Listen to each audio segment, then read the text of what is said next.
Hi everyone, welcome back. അപ്പോൾ ഇന്നത്തെ നമ്മുടെ വീഡിയോ ഒരു കേക്ക് റെസിപ്പിയാണ് കേട്ടോ. ഹാർട്ട് ഷേപ്പിലുള്ള മോൾഡ് ഇല്ലാതെ നമുക്ക് ഈസി ആയിട്ട് ഹാർട്ട് ഷേപ്പിലുള്ള കേക്ക് ഉണ്ടാക്കിയെടുക്കാം. അപ്പോൾ ഇന്ന് ഞാൻ ഹാർട്ട് ഷേപ്പ് മോൾഡ് ഉപയോഗിക്കാതെയാണ് ഈ ഒരു കേക്ക് ചെയ്തിട്ടുള്ളത്. അപ്പോൾ നമുക്ക് എങ്ങനെയാണ് ഈ കേക്ക് തയ്യാറാക്കുക എന്നുള്ളതൊന്ന് നോക്കാം. അപ്പോൾ ഈ ഒരു കേക്കിന് ബേസായിട്ട് ഞാനൊരു വാനില കേക്കാണ് കേട്ടോ ഉണ്ടാക്കുന്നത്. അപ്പോൾ അതിന് വേണ്ടിയിട്ട് ഒരു കപ്പ് മൈദ ഇവിടെ അരിച്ചെടുക്കാൻ വേണ്ടിയിട്ട് അരിപ്പയിലേക്ക് ഇട്ട് കൊടുത്തിട്ടുണ്ട്.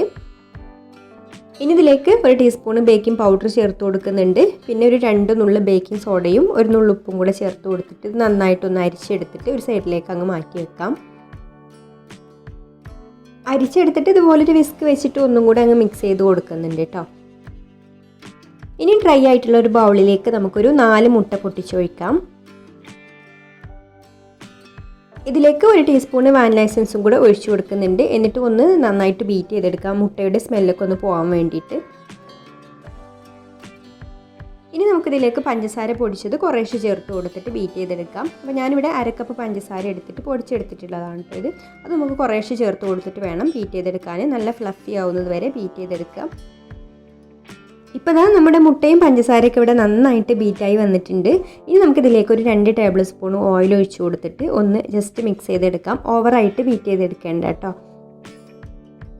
ഇനി നമുക്കിതിലേക്കൊരു 2 ടേബിൾ സ്പൂൺ പാലും കൂടി ചേർത്ത് കൊടുത്തിട്ട് മിക്സ് ചെയ്തെടുക്കാം. അപ്പോൾ പാൽ ഒഴിച്ചെടുക്കുമ്പോൾ തണുപ്പുള്ളത് ഒഴിച്ചു കൊടുക്കരുത് കേട്ടോ. ഒന്ന് തണുപ്പ് പോയതിന് ശേഷം വേണം ഒഴിച്ചു കൊടുക്കാൻ.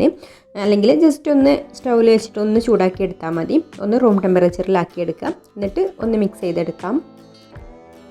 ഇനി നമ്മൾ അരിച്ചു വെച്ചിട്ടുള്ള ഡ്രൈ ഇൻഗ്രീഡിയൻസ് കുറേശ്ശെ ചേർത്ത് കൊടുത്തിട്ട് മിക്സ് ചെയ്തെടുക്കാം. അപ്പോൾ ഞാനിവിടെ ഒന്നും കൂടെ അരിച്ചിട്ട് തന്നെയാണ് കേട്ടോ ഇതിലേക്ക് ഇട്ട് കൊടുക്കുന്നത്. അപ്പോൾ നമുക്ക് ഒട്ടും കട്ടയൊന്നും ഇല്ലാതെ പെട്ടെന്ന് തന്നെ മിക്സ് ചെയ്തെടുക്കാൻ പറ്റും. അപ്പോൾ ഒന്നുകിൽ സ്പാറ്റിൽ വെച്ചിട്ട് മിക്സ് ചെയ്തെടുക്കാം, ബീറ്റർ വെച്ചിട്ട് മിക്സ് ചെയ്തെടുക്കുകയാണെങ്കിൽ ഇതുപോലെ ജസ്റ്റ് ഒന്ന് മിക്സ് ചെയ്ത് കൊടുത്തിട്ട് ഒന്നങ്ങ് ബീറ്റ് ചെയ്തെടുത്താൽ മതി. ഓവറായി കഴിഞ്ഞാൽ നമ്മുടെ മുട്ട പൊങ്ങി വന്നതൊക്കെ താഴ്ന്നു പോയി കേക്ക് അത്ര സോഫ്റ്റ് ആയി കിട്ടില്ല. അപ്പോൾ ഇതുപോലെ ജസ്റ്റ് ഒന്ന് മിക്സ് ചെയ്തെടുത്താൽ മതി. അപ്പോൾ ആദ്യം ഇട്ട് കൊടുത്തത് മിക്സായി വന്നതിന് ശേഷം പിന്നെ അടുത്ത ബാച്ചും കൂടി ഇട്ട് കൊടുത്തിട്ട് മിക്സ് ചെയ്തെടുക്കാം. അപ്പോൾ ഞാനിവിടെ ഒരു 2-3 പ്രാവശ്യമായിട്ടാണ് ഇതിലേക്ക് മാവിട്ട് കൊടുത്തിട്ട് മിക്സ് ചെയ്തെടുക്കുന്നത്. അപ്പോൾ നമ്മുടെ ബാറ്റർ ഇവിടെ റെഡി ആയിട്ടുണ്ട്. ഇനി നമുക്കിത് ബേക്ക് ചെയ്യാൻ വേണ്ടിയിട്ട് കേക്ക് ടിന്നിലേക്ക് ഒഴിച്ചു കൊടുക്കാം. 7 ഇഞ്ചിൻ്റെ കേക്ക് ടിന്നാണ് കേട്ടോ എടുത്തിട്ടുള്ളത്. കേക്ക് ടിന്നിൽ ഓയിലൊന്ന് ഫുള്ളായിട്ട് ബ്രഷ് ചെയ്ത് കൊടുത്തതിന് ശേഷം അടിയിലും സൈഡിലൊക്കെ ബട്ടർ പേപ്പറും കൂടെ വെച്ച് കൊടുത്തിട്ടുണ്ട്. ഇനി ഇതൊന്ന് ടാപ്പ് ചെയ്ത് കൊടുത്തതിന് ശേഷം നമുക്ക് ബേക്ക് ചെയ്യാനായിട്ട് വെക്കാം. ഞാനിവിടെ കൺവെൻഷൻ ഓവനിൽ 180 ഡിഗ്രിയിൽ 10 മിനിറ്റ് പ്രീഹീറ്റ് ചെയ്ത് വെച്ചിട്ടുണ്ട്. അതിലൊരു 35 മിനിറ്റാണ് കേട്ടോ കേക്ക് ബേക്ക് ചെയ്തെടുക്കുന്നത്. അല്ലെങ്കിൽ സ്റ്റൗ ടോപ്പിൽ വേണമെങ്കിൽ അങ്ങനെയും ബേക്ക് ചെയ്യാം. അപ്പോൾ കേക്ക് ഇതാ ബേക്കായി വന്ന് ഡിമോൾഡ് ചെയ്ത് നന്നായിട്ട് ചൂടാറിയിട്ടുണ്ട് കേട്ടോ. അപ്പോൾ കേക്ക് ഞാൻ പിറ്റേ ദിവസമാണ് എടുക്കുന്നത്. അപ്പോൾ ഇതിൻ്റെ മുകൾ ഭാഗം ഒന്ന് ഈ ഒരു ബ്രൗൺ കളറിലുള്ള ഭാഗം ഒന്ന് കട്ട് ചെയ്ത് മാറ്റിയതിന് ശേഷം നമുക്ക് കേക്കിനെ 3 ലെയറാക്കി എടുക്കാം.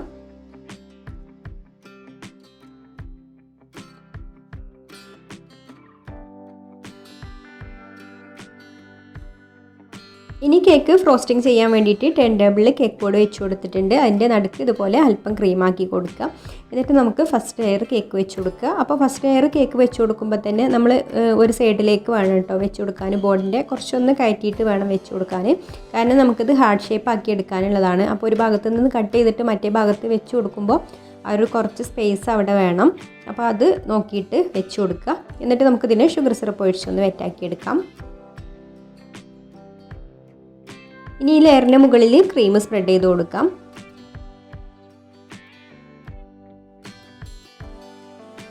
എന്നിട്ട് സെക്കൻഡ് ലെയർ കേക്കും വെച്ച് കൊടുത്തിട്ട് ഷുഗർ സിറപ്പ് ഒഴിച്ചൊന്ന് വെറ്റാക്കിയതിന് ശേഷം ക്രീം സ്പ്രെഡ് ചെയ്ത് കൊടുക്കാം.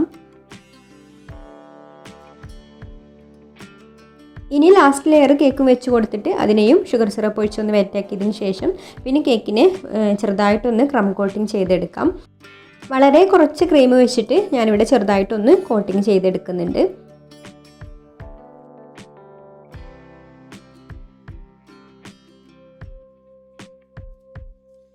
ഇനി കേക്കിനെ നമുക്ക് ഫ്രിഡ്ജിൽ വെച്ചൊന്ന് തണുപ്പിച്ചെടുക്കാം. അതിന് ശേഷം വേണം നമുക്കിത് കട്ട് ചെയ്തെടുക്കാൻ. ഞാനിപ്പോൾ കേക്ക് ഫ്രിഡ്ജിലൊക്കെ വെച്ച് ഒന്ന് നന്നായിട്ട് തണുപ്പിച്ചെടുത്തിട്ടുള്ളതാണ്. ഇനി നമുക്കിത് കട്ട് ചെയ്തിട്ട് ഹാർട്ട് ഷേപ്പ് ആക്കിയെടുക്കണം. അപ്പോൾ അതിന് വേണ്ടിയിട്ട് ഇതാ ഇതുപോലെ ഒന്ന് മാർക്ക് ചെയ്ത് കൊടുക്കാം ആദ്യം.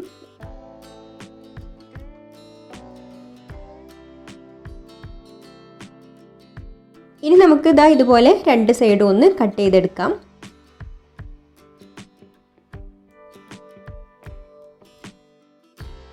അപ്പോൾ കട്ട് ചെയ്ത് കൊടുക്കുമ്പോൾ നമ്മൾ കേക്ക് ബോർഡിൻ്റെ ഒരു സൈഡിലേക്ക് കുറച്ചൊന്ന് കയറ്റി വെച്ചിട്ടുണ്ട്. ആ ഒരു ഭാഗം വേണം കേട്ടോ കട്ട് ചെയ്ത് കൊടുക്കാൻ. എന്നിട്ട് നമുക്ക് ഈ ഒരു ഭാഗത്ത് ക്രീമാക്കി കൊടുക്കുക. ആ സ്പേസ് ഇട്ട ആ ഒരു ഭാഗത്താണ് കേട്ടോ ഇത് ക്രീമാക്കി കൊടുക്കുന്നത്. ഇനി നമുക്ക് ഈ ഒരു 2 പീസും എടുത്തിട്ട് ഈ ഒരു ഭാഗത്തായിട്ട് ഇങ്ങനെ ഒട്ടിച്ചു കൊടുക്കാം.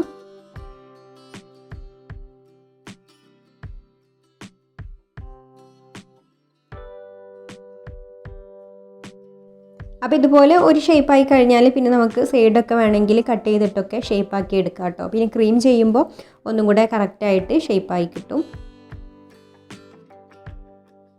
ഇനി നമുക്ക് കേക്കിനെ ഫുള്ളായിട്ടൊന്ന് ക്രീം വെച്ചിട്ട് കവർ ചെയ്തെടുക്കാം.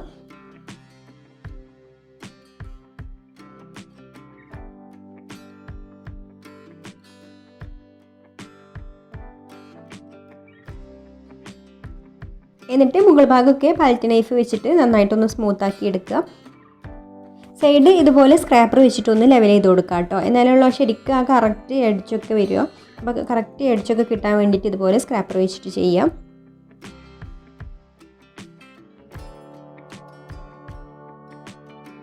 അപ്പോൾ ഈ കേക്കിൻ്റെ ഒരു സൈഡിൽ നമ്മൾ ഗണാഷ് ഒഴിച്ച് കൊടുക്കുന്നുണ്ട് കേട്ടോ. അപ്പോൾ ഞാൻ അത്രയ്ക്ക് തന്നെ അങ്ങോട്ട് ക്ലിയർ ആക്കി എടുത്തിട്ടില്ല. അപ്പോൾ നമുക്ക് അത് പുറത്തേക്ക് കാണില്ലല്ലോ ക്ലിയർ അല്ലെങ്കിലും. അപ്പോൾ മുകൾ ഭാഗം നല്ലൊരു നീറ്റാക്കി എടുക്കാം.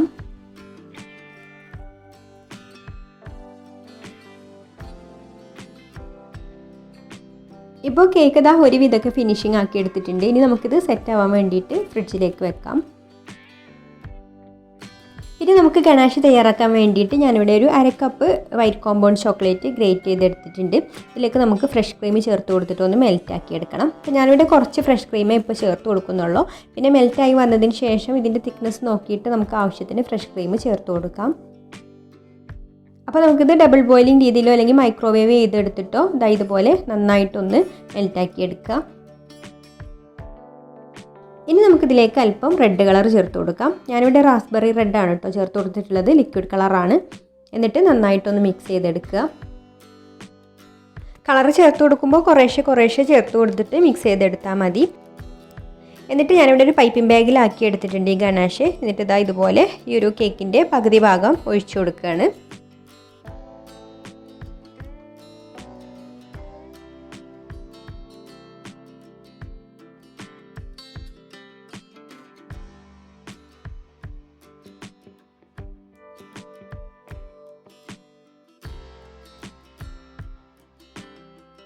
അപ്പോൾ കേക്കിൻ്റെ ഒരു പകുതി ഭാഗം നമ്മളിവിടെ ഫുള്ളായിട്ട് ഗണാഷ് കൊണ്ട് കവർ ചെയ്തെടുത്തിട്ടുണ്ട്. ഇനി കേക്ക് ബോർഡൊക്കെ ഒന്ന് ക്ലിയർ ചെയ്ത് കൊടുത്തതിന് ശേഷം നമുക്ക് സെറ്റ് ആവാനായിട്ട് ഫ്രിഡ്ജിലേക്ക് വെക്കാം. അപ്പോൾ വൈറ്റ് ഭാഗത്ത് നമ്മൾ ഫോണ്ടൻറ്റ് വെച്ചിട്ട് ഒരു ഹാർഡ് ഷേപ്പും കൂടെ ഉണ്ടാക്കിയെടുക്കുന്നുണ്ട്. അപ്പോൾ അതിന് വേണ്ടിയിട്ട് ഞാനിവിടെ വൈറ്റ് ഫോണ്ടൻറ്റ് എടുത്തിട്ടുണ്ട്. ഇതിലേക്ക് നമുക്ക് റെഡ് കളർ ചേർത്ത് കൊടുത്തിട്ട് മിക്സ് ചെയ്തെടുക്കാം.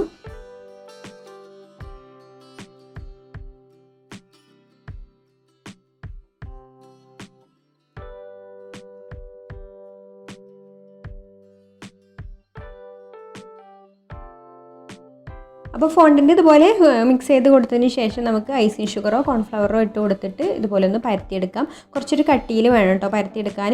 കൂടാതെ ഇതിൽ കുറച്ച് CMC പൗഡറും കൂടി ചേർത്താൽ കുറച്ചും കൂടെ നല്ലതാണ്, കുറച്ച് ഹാർഡായിട്ടിരിക്കും. ഇനി നമുക്ക് ഇതുപോലെ ഒന്ന് ഹാർഡ് ഷേപ്പ് കട്ട് ചെയ്തെടുക്കാം. അപ്പോൾ വളരെ തിന്നായിട്ട് ഉണ്ടാക്കിയെടുക്കരുത് കേട്ടോ. ഇത് നമുക്ക് സ്റ്റിക്ക് ചെയ്ത് വെക്കാനുള്ളതാണ്. അപ്പോൾ ഈ ഒരു ഹാർട്ട് ഇങ്ങനെ നേരെ നിൽക്കാനുള്ളതാണ് കേട്ടോ. അപ്പോൾ കുറച്ചൊരു തിക്കായിട്ട് വേണം. അപ്പോൾ ബാക്കിയുള്ളതിൽ നിന്ന് നമുക്കൊരു ഹാർട്ടും കൂടെ കട്ട് ചെയ്തെടുക്കാം.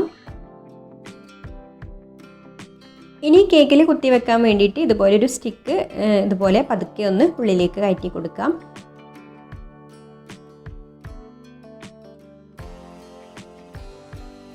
ഇപ്പോൾ നമ്മുടെ കേക്ക് ഇവിടെ നന്നായിട്ട് സെറ്റായി വന്നിട്ടുണ്ട് കേട്ടോ. ഇനി നമുക്ക് ഈ ഒരു ഭാഗത്ത് റെഡ് കളർ വെച്ചിട്ട് ചെറുതായിട്ടൊരു ബോർഡറും കൂടെ കൊടുക്കാം.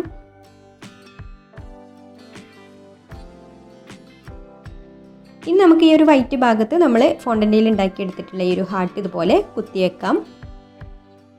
അപ്പോൾ ആദ്യം വെച്ച ഹാർട്ടിനേക്കാളും കുറച്ചൊന്ന് പൊങ്ങി നിൽക്കുന്ന രീതിയിൽ രണ്ടാമത്തെ ഹാർട്ടും വെച്ച് കൊടുക്കുക. അപ്പോൾ ഇത്രയേ ഉള്ളൂ, നമ്മുടെ സ്പെഷ്യൽ ഹാർട്ട് കേക്ക് ഇവിടെ റെഡി ആയിട്ടുണ്ട്. അപ്പോൾ വാലൻറ്റൈൻസ് ഡേക്കും അതുപോലെ വെഡിങ് ആനിവേഴ്സറിക്കൊക്കെ ചെയ്യാൻ പറ്റിയിട്ടുള്ളൊരു തീമാണിത്. അപ്പോൾ എല്ലാവർക്കും ഈ ഒരു വീഡിയോ ഇഷ്ടമായിട്ടുണ്ടാവും എന്ന് വിചാരിക്കുന്നു. ഇഷ്ടമായിട്ടുണ്ടെങ്കിൽ ഒന്ന് ലൈക്ക് ചെയ്യുക, ഷെയർ ചെയ്യുക, നിങ്ങളുടെ അഭിപ്രായങ്ങളൊക്കെ താഴെ കമൻറ്റ് ചെയ്യുക. പിന്നെ ഈ ചാനൽ സബ്സ്ക്രൈബ് ചെയ്യാത്തവരാണെങ്കിൽ ഒന്ന് സബ്സ്ക്രൈബും കൂടെ ചെയ്തിട്ട് സപ്പോർട്ട് ചെയ്യണേ. അപ്പോൾ ഇനി മറ്റൊരു നല്ല വീഡിയോ ആയിട്ട് വരുന്നത് വരേക്കും ടേക്ക് കെയർ, ബൈ.